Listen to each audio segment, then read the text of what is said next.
Podcastology. From the BBC Academy. Podcastology. The art of making great podcasts audiences will love. Hello and welcome to our new series of Podcastology with me, Eli Sessions. This is a special series of podcasts about podcasts for people who make podcasts or who are thinking about it. In previous episodes, we've looked at some of the big trends shaping the future of podcasting. We've heard some of the new voices who are taking the world of podcasting in new directions with innovative formats and ways of working. And we've heard from people who have both won and judged prestigious podcast awards for their insights. Now, one big trend we haven't yet spoken about is visualization. To be honest, the line between video and podcast has become kind of blurry in recent years. It's getting harder to say that a podcast is an audio-only thing. In fact, people have been uploading video recordings of their podcasts for years. But what is a video podcast and how do you make a great one? And what about the purists who say that if you don't have an RSS feed, it's not a podcast? So we've got a lot to get into, and two of the best people I can think of to help us out. Podcastology. From the BBC Academy. Podcastology. The art of making great podcasts audiences will love. So the first question is to you, Joe. You have been head of visual radio for the BBC for some time now. Now, can you just tell me, what does that actually mean? What is visual radio? Isn't that just TV? Visual radio is, in effect, radio that can reach a larger audience by being filmed. That doesn't mean that you need to film absolutely everything. 3 things you should never see being made: laws, sausages, and radio programs, invariably. Because you don't want to see that somebody is playing 3 records in a row. What is there to necessarily enjoy about that? So that's how visual radio started, when the BBC really lent into that. So it's circa around 2010, 2011. You put cameras into the studios? Put cameras into the studios and learned, as we all learned at that point. You know, by 2010, 2011, YouTube is 5 years old. By that point, everybody is still experimenting, seeing what works, seeing what goes, quote, viral. And then we built our facilities accordingly. Now, full disclosure here, Joe and I used to work together at Radio 1, and I remember at one point YouTube became a real priority for you and for Radio 1. And Joe's beard is this length right now. I guess about half a centimeter or so. That grew, it was about, I would say it was a foot long. Yeah, it was, yeah. And tell us the reason why you did that. I've seen the pictures. Well, there you go. Right. Yes. So I wouldn't shave. I said I wouldn't shave until we reached 1 million subscribers on YouTube. On YouTube, and that was about learning from the rest of the market. We were working with some YouTubers, some early adopting YouTubers. It was the Alfie Days, Zoella, Dan is not on fire era, and talking to them, I said, well, what's driving you statistically? Give me some objectives. And they went, well, we're all chasing the 1 million subs. I was, well, in that case, count me in. But it's a complicated thing. To create any kind of target for a large organisation is difficult, because people naturally have their own desires of what it is that they want to achieve, whether it's the on-demand listening figures or something like that. And thankfully, by putting what was essentially like a church fundraising thermometer on my face, it allowed the entire business to really get behind that. And why was that important for Radio 1 and for the BBC? Because we wanted then, as we do now, significant reach in order that we can get audiences excited and engaged with the radio. Right. The larger the subscriber base that you've got, the better chance you've got of reaching them with that with the great content. So Can go I just ahead. ask how long then? So it was 2014, wasn't it? Yes. So how long were you growing your beard for? How long did it take? It was about 14 months. Okay, that was impressive growth. It's a deeply unpleasant experience, and you can't eat burgers and certainly not scones with cream for a long time. Yeah. Brilliant. Yeah, I mean, the YouTube growth was impressive, but the growth of the beard was also impressive. Alison, YouTube is moving into podcast. It's always had room for chat and music and things like that, but it's really made a big push now into podcast. Can you tell us a little bit about why? So I think what surprises a lot of people is actually podcasts have been big on YouTube for a long time. This isn't a recent thing. The Edison Group did some research last year in the US, and YouTube is the second largest destination for podcasts. And certainly we saw even in the UK too our end of year list. So we do like 2023 lists where it's like biggest creators and biggest videos. And podcasts featured really kind of prominently in those too. So one of the top creators was Stephen Bartlett. And the top 4 video was actually It's Time to Talk, which was the amazing Dele Alli. Have you seen that? The Gary Neville, Dele Alli video, and that was number 4 as well. So podcasts have been big for a while. But obviously last year they became even bigger when we announced sort of back end of last year that YouTube Music was launching a specific podcast feature, which essentially was just about making podcasts a better viewer, listener, and also creator experience as well. So they're the sort of changes that have happened. Now, but they have been, podcasts have been big for a while, and we talk about podcasts being part of our multi-format strategy. So it's like short form, long form, podcast, and live. They're kind of the 4 main content streams. Now, some might say you're moving away from podcasts because you used to have this thing called Google Podcasts, and now that no longer exists. Why doesn't it exist anymore? So the vision is really that YouTube Music and YouTube is a better destination for podcasts, which is why we're migrating Google Podcasts into the sort of the main home of YouTube. So that process has started. It hasn't happened in the UK yet. It will happen sort of during this year. But that is the strategy. And the reason being is we just believe that YouTube is a better destination. And what we announced back end of last year was, loads around as a viewer, you can now obviously download podcasts, you can create your own libraries, you can do this amazing toggling between audio and video, which I think works brilliantly for the BBC. I was actually watching the Rest is Entertainment yesterday. The Taylor Swift episode, if you haven't seen it yet, is phenomenal. Started on my desktop, went for a dog walk and finished it off on my audio. So, it's great that you can actually do the two, which makes it quite a seamless experience. Now, I think let's just take a step back for a second, because I think we've gone full speed ahead. We sort of know what we're talking about here, but for listeners and viewers, might be asking themselves, I don't get it. You're talking about videos. This isn't a podcast. Is it? You're talking about YouTube videos. What makes these things podcasts if they're just sitting there on a web page or in a YouTube app? It's a great question. I think one we could probably debate for quite a long time. Yeah, come back tomorrow when we'll have resolved the discussion. We get into the semantic world of what is a podcast, and if we then end up with, well, a podcast has to be in the podcatchers and on an RSS. Well, we're not necessarily talking about that because, as I understand, some of the YouTube stuff sits outside of that ecosystem. Yeah. I tend to look at it as if it is a decent length speech-led content, whether we call it a podcast or not, that is how the audience are thinking of it. So some of our most successful video content from Radio 1 of late has been interview content, movie stuff with a guy called Ali Plum. Many millions of views on that. They aren't podcasts, no, but there's no question that the audience are enjoying them and toggling. Yes. And are dropping in and out and go, oh, that's a good bit to look at, and now I can carry on just with it on in the background. So I think the conversation about what constitutes a podcast, if somebody says, welcome along to my podcast, and they are publishing it on RSS, and they're calling it that, and they publish on a certain day, yeah, clearly that's a podcast. But there's a larger sort of halo around it, isn't there, of podcaster-like content that would be weird if you said, welcome along to not my podcast.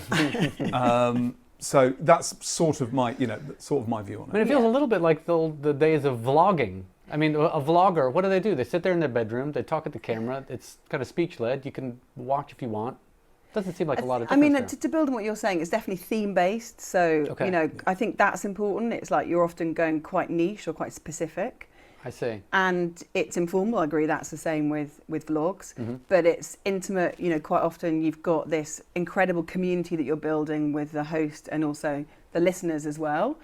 So there are a number of variables that make it a podcast. I think there are also grey areas, someone like Amelia de Moldenberg, Chicken Shop Date, if you've seen her, that they could theoretically be podcasts, but she doesn't call them a podcast. So I think we have the basic principles of what makes podcasts, whether they're audio or video, but then there's probably some greyness too. Now, I'm a bit of an old fogey podcast listener, and I like to do things like, I don't know, have like a little queue of episodes, maybe even listen at, I don't do this, but I swear, but some of my friends listen at double speed. Can you do that on YouTube? Can you do those things? Yes, right. you can. Okay. Yeah. Right. So all those features that you're used to when you're listening I or see. viewing on other devices, and you can as well. Okay. Yeah, I do. I quite like a 1.5. I was going to say I'm a 1.2. I would never go. I'd never go faster than that. I was watching actually Tim Cook and Dua Lipa. She's got a BBC podcast, and I was watching that the other day, and he speaks quite slowly, so 1.5 was very comfortable. You know, it wasn't too fast. Right. But I wouldn't go faster than that. Joe, what do you tell people when they worry about what to wear to their visualized podcast? Like I was like, what color is the set going to be? Suddenly, I found myself asking myself all these questions that I never asked before when we were doing a podcast. Have I shaved? You know what I mean? The question about, as you say, about shaving or and how you look also depends on how you're shooting it. Yeah. Because here we are in this genuinely lovely facility. We've got some lovely, I think, photon beard lights up there. We've got the other countertone lights, these uplighters and so on. As a result, I'm going to suggest that certainly me, I won't speak for anybody else, looks better than I would in other studios, where I'd be slightly bleached out, or indeed, if the camera angles weren't as lovely as the camera angles can be here because the camera's on pedestals. So those are all considerations.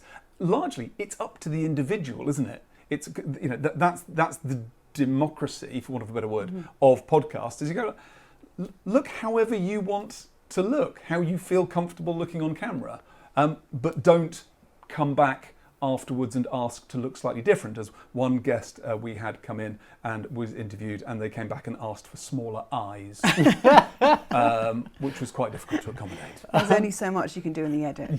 Yeah. Alison, have you noticed any sort of patterns about the sort of top podcast episodes that have been popping up on YouTube in terms of the look and feel and kind of tone of them?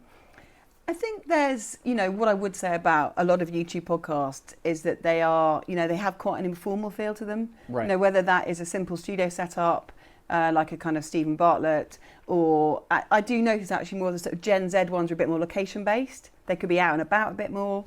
There are some Gen Z podcasts which are in their bedroom. There's a sort of hoodie feel and kind of, in their bedroom, a familiar place during COVID when kind of quite a lot of, was happening around the home anyway. So they really vary, but what I would say is that they do have low production values. You don't need to overthink it. There isn't a huge amount that needs to go into actually creating a video podcast. You're doing a podcast at the Hackney Empire, Joe? We're shooting. It's not a podcast so much. It's a comedy show that we're doing at the Hackney Empire. Oh, okay. And because what we do in visual radio is everything from podcast, which can be, as you say, that can be 2 cameras. If that podcast you're not looking at putting it on YouTube, but you're thinking about it for a vertical, then you're going to shoot it in a slightly different way. It's everything from that all the way through to big production value pieces. If you are doing a podcast live in a large arena, or let's say you are Rest is Politics Christmas special at the Royal Albert Hall. If you're filming that, then yes, you're probably going to want a jib shot, aren't you, just to show everybody what's there. But because the costs go up so much in comparison to the thrift and nimbleness of podcasts, you've got to be quite careful of doing that. So the moment you do say, we're going to film it and it's going to be great in a huge venue, right, well that's, as you say, the difference, the gulf in costs between what you can achieve in audio and what you can achieve in video was beautifully illustrated by Stephen Fry in his book, I think Paperweight, where he said he'd been working in radio and working in film. He'd written a screenplay, and he said there's a line that you can't put in a video in a TV screenplay that you can put in a radio screenplay. Literally one thing, and that phrase is the fleets meet. You can't put a naval battle in a script because it's 10 million quid. On the radio, it's a CD of sound effects and a glass of water. And that's the equivalent. Yeah, exactly. And so whilst it's a slightly silly example, it does illustrate the costs and the considerations that everybody has to make. Exactly. And what's the return going to be? And therefore how much can you invest into it? And what the market's doing.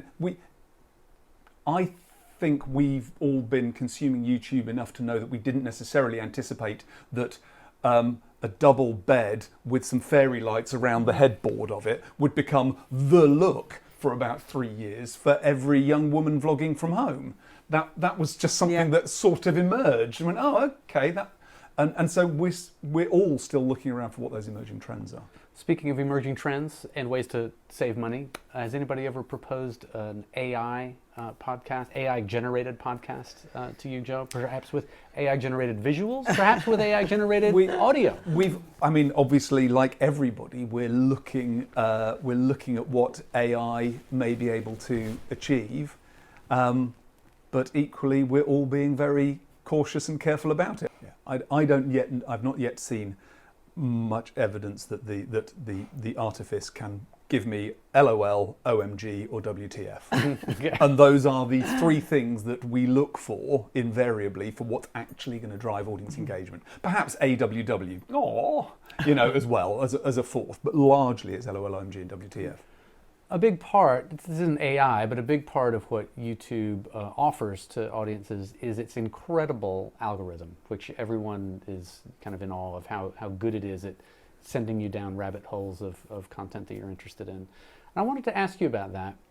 If YouTube has an algorithm, people try to figure out how to not necessarily game it, but tune their content to take advantage of it. And there's examples of this, that we all can probably rattle off. Mr. Beast is probably the most famous example. He's just an expert at fine-tuning what he does to really fly on YouTube.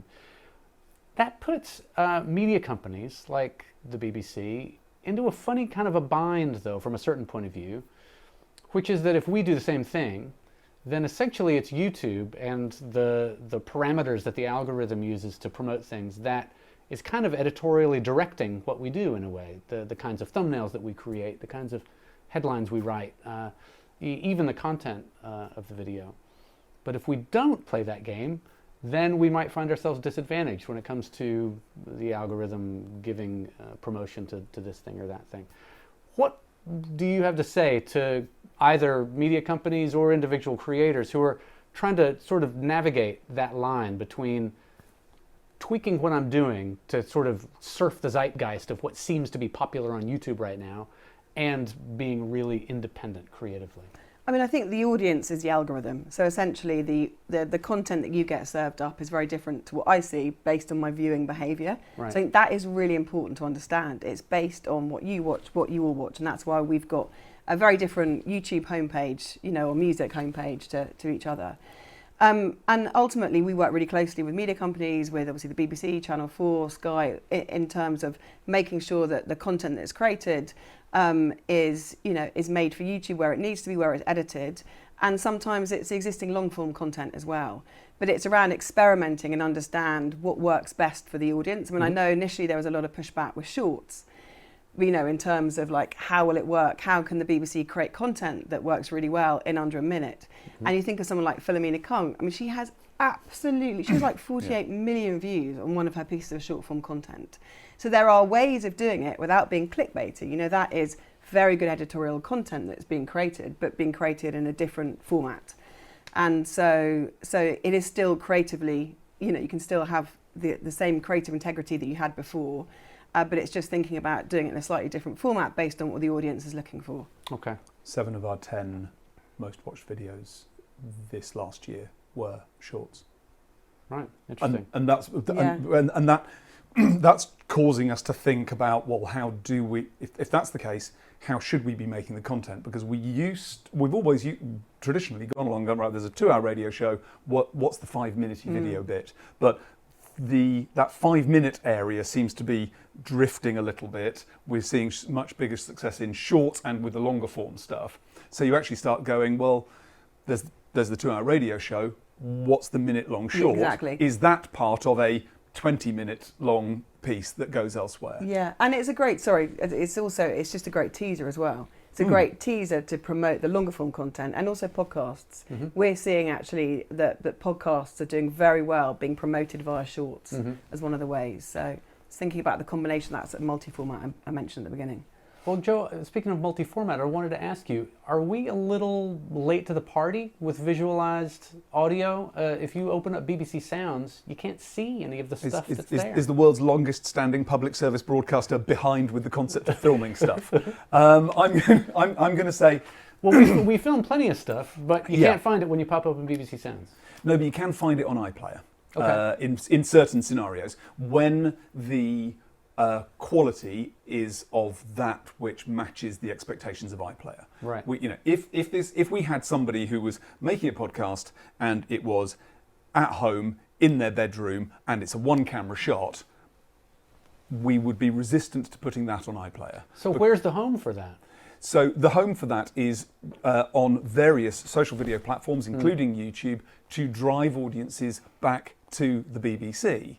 There are, and that is one of the things that I think we have to accept that lots of people are doing. Emma Chamberlain may have 12 million subscribers and her videos do incredibly well on YouTube, but her podcast sits separately filmed on Spotify because that it's doing there's an element of it doing a marketing job. The Joe Rogan big move away from YouTube now appears to be like kind of 8-9 minute long kind of short versions of the longer pod.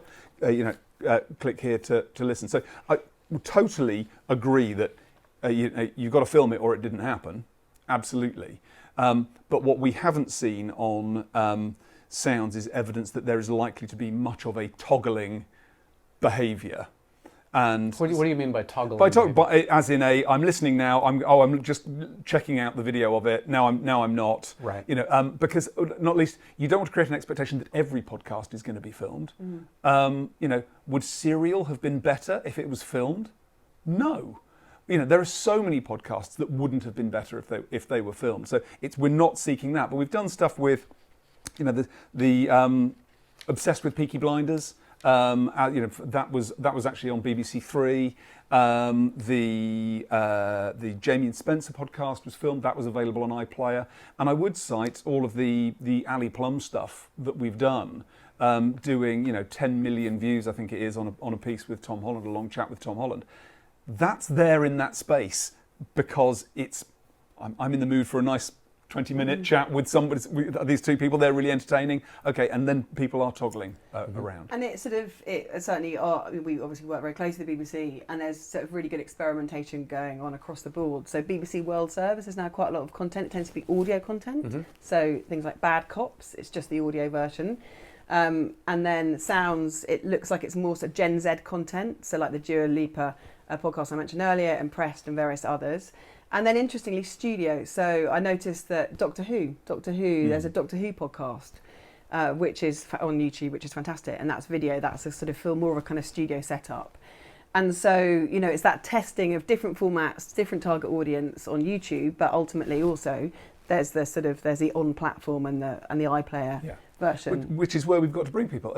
As I was, when that Peter Crouch podcast was at the height of its fame, I got in a lift in this building, broadcasting house, on the 8th floor, and two people got in the lift next to me, and one turned to the other and says, "Have you listened to that Peter Crouch podcast on Spotify?" And they had BBC lanyards. So they were BBC. That's why the attribution and making sure that people are consuming it where possible on our platforms remains key. So, Alison, tell us a little bit just about a visual podcast that you've been enjoying lately. Something that we can all go check out. Oh gosh, lots. So one of the things I love about podcasts is the fact that it's not monoculture. It's like in a world where you can feel like you're sort of in an echo chamber. It's like podcasts and YouTube offer an opportunity to sort of reach or to sort of listen to very diverse voices. And I've been in this role for a year. It's actually my anniversary today, a year at YouTube. Congratulations. Thank you very much. Do you get a gold plaque? Do I? I don't get a gold plaque. No, I think I need a lot of subscribers. A gold plaque. Sorry, explain to our listeners. So you get plaques at different levels of subscribers. Yeah. So I'm definitely a long way off a gold plaque. But one of the genres that I actually had very little experience of was gaming. And obviously gaming is huge on YouTube. And I've met the most phenomenal, inspiring entrepreneurs, gamers. They're brilliant. And there's an amazing podcast called 2/3, which is hosted by Slogo and Jelly. And they interview some of these incredible YouTube gamers, people like Ali A. So I love that because for me, it's a great way to understand gaming better as a genre. And sort of and Gen Z. So that's one. There is another one if I can offer a second. Yeah. Jimmy's Jobs of the Future. So Jimmy McLaughlin is an ex-political advisor, and he started. So he's new to YouTube. He left Number 10. He left politics, and he is now a YouTube creator. And so he's got this amazing podcast where he gets a lot of political people on board, people like Darren. There's a recent interview, excellent interview, Darren Jones. And he loves the creator economy as well. So the Sidemen were on recently. And so he just gets interesting people in to understand their jobs and what does their job mean in the future. Like so that's fascinating. So I'd also recommend that. Two very different podcasts. What was the name of the second one that you just said again? Jimmy's Jobs of the Future. Jimmy's Jobs of the Future. All right, Joe, your picks. I mean, you've given us already some good inspiration. And I don't have particularly ones that I consume massively like that. I mean, obviously, there are particular episodes of Stephen Bartlett that I particularly enjoy. The Charlie Sloth episode I found genuinely fascinating because it allowed you to get close to somebody Charlie is a remarkable character and sometimes caricature, and to a degree where you think there is a threshold of fame to appearing on a TV guest show, isn't there? And Charlie Sloth is never going to appear on one of your primetime sofas. As a result, you are traditionally unlikely to see somebody like that really explain their story. And so things like that I thoroughly enjoyed. But I do enjoy the podcasts that aren't in video. I know that sounds like a really weird thing to say, but having spent a weird amount of time, and you've mentioned dog walking, yes, similar scenario, listening to the Real Dictators pod from Noiser, that is a brilliant example of something that must not be filmed, right? Yeah. Because it's a single narrator, wonderfully constructed, really great sound mix, and even knowing the ways that we consume things, if you are, that sound mix isn't going to work as well on a smart speaker as it does in your ears. And so part of that stuff, I find that fascinating as people choose the right content on the right platform at the right time, and they've chosen, in that instance, the absolute in-ear experience. Do you have, so one of the things that, I mean, I love Dario Basilio. I haven't watched that particular episode. I will watch that. What I struggle with sometimes is the time. They are so long. An hour and a half. And I think that's interesting, isn't it? In terms of what is your capacity for a podcast?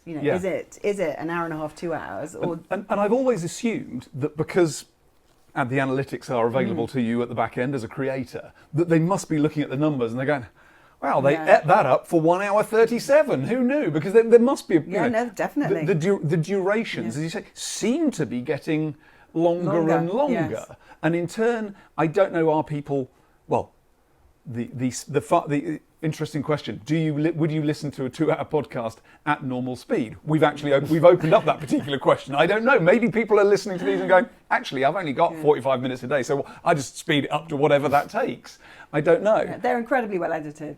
Yeah. They really are, just in terms of the storytelling and the attention grabbing and just pulling you in, and they're very well edited. And I assume some of them are almost in that Audible book market, where you don't download a book from Audible and then go, oh man, the Rory Stewart book's 15 hours long. I don't have time for that. I'd assume they're not doing that. They're just going, I'm going to consume that over a couple of days. Yeah, and certainly in terms of length, so I think something that surprises a lot of people is that Gen Z love podcasts.